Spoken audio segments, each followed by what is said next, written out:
ಈ ಪ್ರಪಂಚ ಮತ್ತು ಈ ದೇಹ ಇವೆರಡನ್ನೂ ಕೂಡ ಸೃಷ್ಟಿ ಮಾಡಿದ.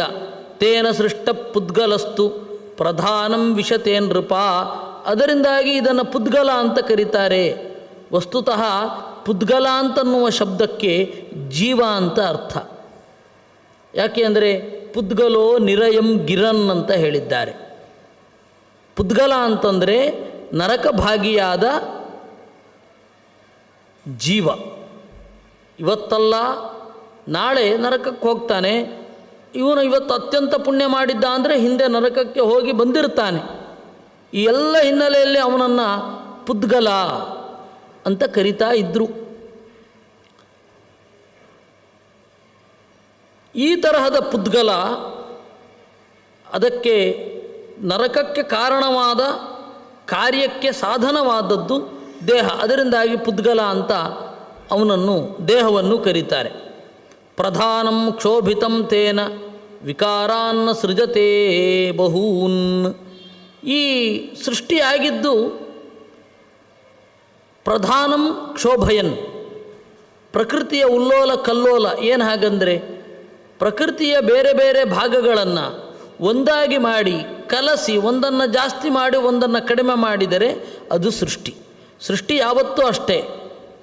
ಹಾಗೇ ಇದ್ದರೆ ಸೃಷ್ಟಿ ಅಲ್ವೇ ಅಲ್ಲ. ಎಲ್ಲವೂ ಸಮವಾಗಿ ಇದ್ದರೆ 1 kg ಅಕ್ಕಿ, ಒಂದಿಷ್ಟು ನೀರು, ಆಮೇಲೆ ಕಟ್ಟಿಗೆ ಒಲೆ ಇದ್ದರೆ ಅದನ್ನು ಸೃಷ್ಟಿ ಅಂತಾರ? ಇದು ಸಮ. ಏನು ಮಾಡಬೇಕು? ಬೆಂಕಿಯನ್ನು ಹೊತ್ತಿಸಿ ಮೇಲೆ ಪಾತ್ರೆಯನ್ನಿಟ್ಟು ನೀರು ಹಾಕಿ ಅದರೊಳಗಡೆ ಅಕ್ಕಿ ಹಾಕಬೇಕು. ಆಗ ಕಟ್ಟಿಗೆ ಕಡಿಮೆ ಆಗತ್ತಾ? ಸುಟ್ಟು ಹೋಗಿ ಬೆಂಕಿ ಅಭಿವ್ಯಕ್ತ ಆಗಿ ಆ ಬೆಂಕಿ ಎಲ್ಲಿ ಹೋಗುತ್ತೆ? ನೀರಿನ ಮಾಧ್ಯಮದಲ್ಲಿ ಪ್ರವೇಶ ಮಾಡುತ್ತೆ ಅಕ್ಕಿ ತನ್ನ ಗಾತ್ರವನ್ನು, ಮೊದಲಿನ ಗಾತ್ರವನ್ನು ಕಳೆದುಕೊಂಡು ದೊಡ್ಡ ಗಾತ್ರವನ್ನು ಹೊಂದತ್ತೆ. ಉಳಿದ 2 ಕಡಿಮೆ ಆಗತ್ತಲ್ಲ, ನೀರು ಕಾಣೋದಿಲ್ಲ, ಬೆಂಕಿ ಆರಿ ಹೋಗುತ್ತೆ. ಹೀಗೆ ಸೃಷ್ಟಿ ಅಂತ ಹೇಳಿದ್ರೆ. ಅದರಿಂದಾಗಿ ಸಮ ಅನ್ನೋದು ಸೃಷ್ಟಿ ಅಲ್ಲ, ವೈಷಮ್ಯಂ ಸೃಷ್ಟಿ ರುಚ್ಯತೆ. ಅದನ್ನು ಭವಿಷ್ಯ ಪುರಾಣ ಹೇಳಿತು ಕ್ಷೋಭಯಂತಿ ಅಂತ. ಅದು ಕ್ಷೋಭೆ. ಸೃಷ್ಟಿ ಅಂತಂದರೆ ವಿಕಾರ, ವಿಕಾರ ಅಂತ ಹೇಳಿದರೆ ಕ್ಷೋಭೆ. ವಿಶಾಲಾಚ್ಚ ಹರಿಸ್ತಾತ ಹರೇಶ್ಚಾಪಿ ವೃಕಸ್ತಥಾ. ಈ ತರಹ ಪಂಚಭೂತಗಳು ವೈಶಾಲ್ಯವನ್ನು ಹೊಂದುತ್ತವೆ. ಈ ತರಹ ಎಲ್ಲ ಸೃಷ್ಟಿಯ ಸ್ವಭಾವ, ಜಗತ್ತಿನಲ್ಲಿ ಇರುವಂತಹ ಸೃಷ್ಟಿಯ ಸ್ವಭಾವ, ಬೆಳವಣಿಗೆ, ವಿಕಾರ ಇವುಗಳೆಲ್ಲ ಹೇಗಾಯಿತು ಅಂತನ್ನೋದನ್ನು ಹೇಳಿದ್ದು. ತಥೇಯಂ ಸೃಷ್ಟಿರಾಖ್ಯಾತ ರಾಧ್ಯತ ಕುರುನಂದನ ಭೂಯೋ ನಿಬೇಧರಾಜೇಂದ್ರ ಭೂತಾನಾಂ ಇಹ ವಿಸ್ತರಂ. ಹೀಗೆ ಸೃಷ್ಟಿಯಾಯಿತು. ಇದು ಸೃಷ್ಟಿಯ ಮೂಲಭೂತ. ಅದನ್ನು ಪ್ರತ್ಯೇಕವಾಗಿ ಉದಾಹರಣೆ ತೋರಿಸಿ ಅದನ್ನೆಲ್ಲ ಹೇಳಲಿಲ್ಲ ಭವಿಷ್ಯೋತ್ತರ ಪುರಾಣ. ಸಂಕ್ಷಿಪ್ತವಾಗಿ ಹೇಳಿತು, ಯಾಕೆಂದರೆ ಬೇರೆ ಕಡೆ ಹೇಳಿದ್ದಾರೆ. ಆದರೆ ಬೇರೆ ಕಡೆ ಗೊತ್ತಾಗದ ಆಯಾಮ ಇದರಿಂದ ಗೊತ್ತಾಯಿತು ನಮಗೆ. ಅದನ್ನು ನೋಡಿ. ವಿಸ್ತಾರ ಅಂದರೆ ಏನು?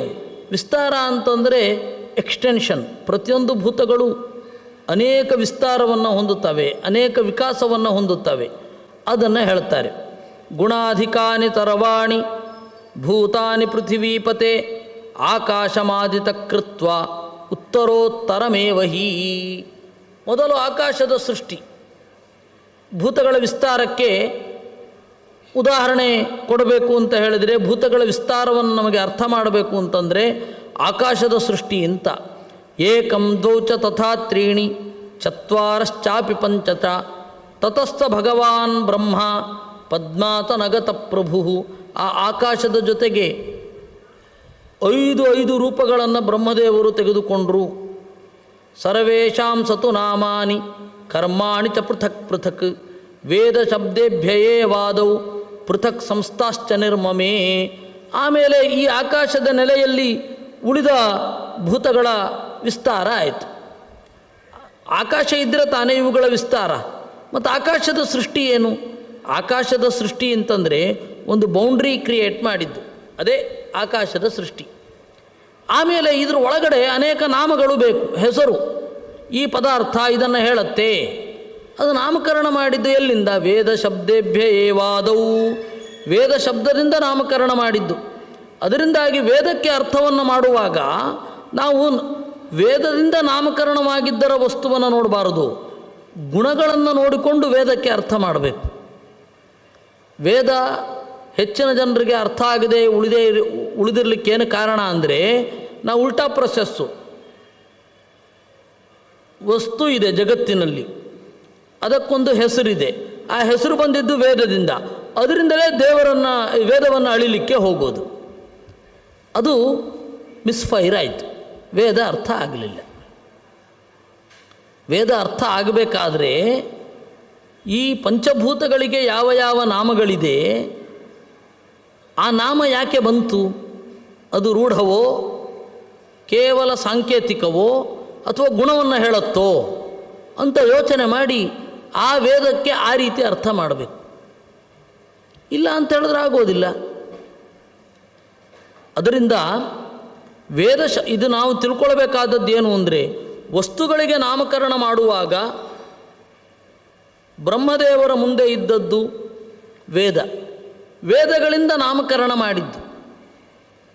ಈ ನಾಮಕರಣ ಮಾಡಿದ ವಸ್ತುಗಳು ಅದೇ ಅಲ್ಲ, ತಂದೆಯ ನೆನಪಿಗಾಗಿ, ತಾತನ ನೆನಪಿಗಾಗಿ, ಅಥವಾ ಯಾವುದೋ ಒಬ್ಬರ ನೆನಪಿಗಾಗಿ ಮಗುವಿಗೆ ಹೆಸರಿಡ್ತೇವೆ, ದೇವರ ನೆನಪಿಗಾಗಿ ಮಗುವಿಗೆ ಹೆಸರಿಡ್ತೇವೆ. ಆ ಮಗು ನಾನೇ ಅದು ಅಂತ ಅಂದುಕೊಂಡ್ರೆ ಎಷ್ಟು ಅನ್ಯಥಾ ಜ್ಞಾನ. ಇದನ್ನು ಹೆಸರಿಟ್ಟಿದ್ದಾರೆ.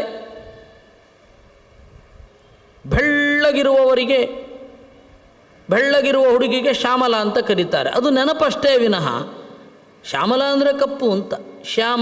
ಶ್ಯಾಮಲ ಕಪ್ಪು ಅಂದರೆ ಗುಣಗಳನ್ನು ನೋಡಿಕೊಂಡು ಹೆಸರಿಡೋದಿಲ್ಲ ನಾವು, ನಾಮಕರಣ ಅಷ್ಟೇ. ಈ ನಾಮಕರಣವಾದ ವಸ್ತುಗಳಿಂದ ವೇದವನ್ನು ಅರ್ಥ ಮಾಡ್ಕೊಳ್ಳಿಕ್ಕೆ ಬರಲ್ಲ. ವೇದವನ್ನು ನೋಡಬೇಕಾದ್ರೆ ಅದು ಗುಣವನ್ನು ಹೇಳುತ್ತೆ. ಮೊದಲು ಇದ್ದದ್ದು ಗುಣ, ಆ ಗುಣವನ್ನು ಇಟ್ಟುಕೊಂಡು ನಾಮಕರಣ ಮಾಡೋದಲ್ವ. ಆಮೇಲೆ ಗುಣ ಉಪೇಕ್ಷಿತ ಆಗುತ್ತೆ, ಹೆಸರು ಮಾತ್ರ ಇಡ್ತಾ ಹೋಗ್ತೇವೆ. ಅದರಿಂದಾಗಿ ವೇದ ಶಬ್ದ ಎಲ್ಲ ವಸ್ತುಗಳಿಗೆ ಇರತಕ್ಕಂಥದ್ದು, ವೇದದಿಂದ ನಾಮಕರಣ ಆಗಿದ್ದು. ಹೀಗೆ ನಾಮಪ್ರಪಂಚ ತೆಗೆದುಕೊಳ್ತು. ಕರ್ಮೋದ್ಭವಾನಾಂ ದೇವಾನಾಂ ಸೋಸೃಜದ್ದೇಹಿನಾಂ ಪ್ರಭು. ಆಮೇಲೆ ದೇವತೆಗಳಿಗೆ ನಾಮಕರಣ ಮಾಡಿದ್ದು. ಆ ದೇವತೆಗಳಿಗೆ ನಾಮಕರಣ ಮಾಡಿ ಸರ್ವೇಶಾಂತು ಸಮಾನಾನಿ ಕರ್ಮಾಣಿ ಚ ಪೃಥಕ್ ಪೃಥಕ್, ಅವರಿಗೆಲ್ಲ ಒಂದೊಂದು ಅಧಿಕಾರವನ್ನು ಕೊಟ್ಟಿದ್ದು. ಅದು ಅವರ ಸೃಷ್ಟಿ. ಬ್ರಹ್ಮಾಂಡದ ಹೊರಗಡೆಯೂ ಅವರ ಸೃಷ್ಟಿಯಾಗಿದೆ, ಬ್ರಹ್ಮಾಂಡದ ಒಳಗಡೆಯೂ ಅವರ ಸೃಷ್ಟಿಯಾಗಿದೆ. ತುಷಿತಾನಾಂ ಗಣಂ ರಾಜನ್ ಯಜ್ಞಂಚೈವ ಸನಾತನಂ. ಮೊದಲನೆಯ ಮನ್ವಂತರದಲ್ಲಿ ಯಜ್ಞನಾಮಕ ಪರಮಾತ್ಮ ಅವನೇ ಇಂದ್ರ ಆಗಿದ್ದಿದ್ದು. ಅವನ ಕಾಲದಲ್ಲಿ ಇದ್ದದ್ದು ತುಷಿತರು ಅಂತನ್ನುವ ದೇವತೆಗಳು. ದತ್ವಾ ವೀರತಮಾನೇಭ್ಯೋ ಗುಹ್ಯಂ ಬ್ರಹ್ಮ ಸನಾತನಂ ದುದೋಹ ಯಜ್ಞ ಸಿದ್ಧ್ಯರ್ಥಂ ಋಗ್ಯಜುಸ್ಸಾಮಲಕ್ಷಣಂ. ಸರಿ, ದೇವರನ್ನು ಪೂಜೆ ಮಾಡಬೇಕು. ಆ ಪೂಜೆ ಮಾಡುವಾಗ ಯಾವುದರಿಂದ ಮಾಡಬೇಕು? ವೇದದಿಂದ ಮಾಡಬೇಕು. ಏಕೆಂದರೆ ಅವ್ರ ಗುಣಗಳು ಗೊತ್ತಿಲ್ಲ, ದೇವರ ಗುಣಗಳು ಗೊತ್ತಿಲ್ಲ, ದೇವರನ್ನು ಹೇಗೆ ಸಂಬೋಧನೆ ಮಾಡೋದು ಅಂತ ಗೊತ್ತಿಲ್ಲ, ದೇವರನ್ನು ಹೇಗೆ ಹೊಗಳೋದು ಅಂತ ಗೊತ್ತಿಲ್ಲ. ಅದಕ್ಕೆ ವೇದಗಳನ್ನು ಅವರ ಕೈಗೆ ಇಟ್ಟಿದ್ದು. ವೇದ ದೇವರ ಗುಣಗಳನ್ನು ಹೇಳ್ತಾ ಅವನ ಹೆಸರುಗಳನ್ನು ಹೇಳಿದೆ. ಅದರ ಮೂಲಕ ಯಾಗ ಮಾಡು ಅಂತ. ಕಾಲಂ ಕಾಲ ವಿಭಕ್ತಿಶ್ಚ ಗ್ರಹಾನ್ ಋತುಗಣಾನ್ಸ್ತಥಾ. ಆಮೇಲೆ ಕಾಲದ ಸೃಷ್ಟಿ. ಕಾಲ ಇದ್ದೇ ಇರುತ್ತೆ ಯಾವಾಗಲೂ. ಕಾಲ ಅಖಂಡವಾದ ಕಾಲದ ವಿಭಾಗ, ಅದನ್ನು ಸೃಷ್ಟಿ ಮಾಡಿದ್ದು. ಆಮೇಲೆ ವಿಭಕ್ತಿಶ್ಚ, ಇಷ್ಟು ಕಾಲ, ಬೆಳಗ್ಗೆ ರಾತ್ರಿ, ಇದು ಬೇಗ ಆವೃತ್ತಿ ಆಗತ್ತೆ. ಇದು 10 ಕೂಡಿ 3 ತಿಂಗಳು 3 ತಿಂಗಳು 3 ತಿಂಗಳು ಅಂತ 4 ಬಾರಿ ಆದಾಗ 12. ಅದರಲ್ಲಿ 6 ಒಂದು ವಿಭಾಗ ಮಾಡಿ, ಇನ್ನು 6 ಒಂದು ವಿಭಾಗ ಮಾಡಿ, 2 ಅಯನ ಅಂತ ಹೆಸರಿಟ್ಟು 3 ಕಾಲಗಳು, ಮಳೆ, ಚಳಿ, ಬಿಸಿಲು, ಅದಕ್ಕೆ 4 ತಿಂಗಳು ಅಂತ ಈ ರೀತಿ ವಿಭಾಗಗಳನ್ನು ಮೊದಲು ಮಾಡಿದ್ದು ಬ್ರಹ್ಮದೇವರು. ಅದು ಇಲ್ಲಾಂದರೆ ಹೆಂಗೆ ಗುರುತಿಸೋದು? ಸರಿತಃ ಸಾಗರಾನ್ ಶೈಲಾನ್ ಸಮಾನಿ ವಿಷಮಾಣಿ ಚ. ಆಮೇಲೆ ನಾವು ನಡೆದಾಡಬೇಕಾದ ಜಗತ್ತಿನ ಬೇರೆ ಬೇರೆ ತರಹದ ಸೃಷ್ಟಿಯಾಯಿತು. ಒಂದು ಸರಿತಃ ನದಿ, ಸಾಗರಾನ್ ನದಿಗಳು ಹೋಗಿ ಸೇರುವ ಜಾಗ ಎಲ್ಲೋ ಒಂದು ಕಡೆ ಇರಬೇಕಲ್ಲ, ಎಲ್ಲೋ ಒಂದು ಕಡೆ ಮೂವ್ ಆಗಿ ಎಲ್ಲೋ ಒಂದು ಕಡೆ ಸೇರಬೇಕು. ಪ್ರತಿಯೊಂದಕ್ಕೂ ಕೂಡ ಒಂದು ಟಾರ್ಗೆಟ್ ಇರುತ್ತೆ, ಒಂದು ಗಮ್ಯ ಇರುತ್ತೆ, ಅದರಿಂದ ಮತ್ತೆ ಪುನರಾವೃತ್ತಿ ಇರುತ್ತೆ. ಇದೇ ಸೃಷ್ಟಿ ಅಂತಂದರೆ ಈ ಸೃಷ್ಟಿಯ ವ್ಯವಸ್ಥೆ ಹೀಗಾಯಿತು.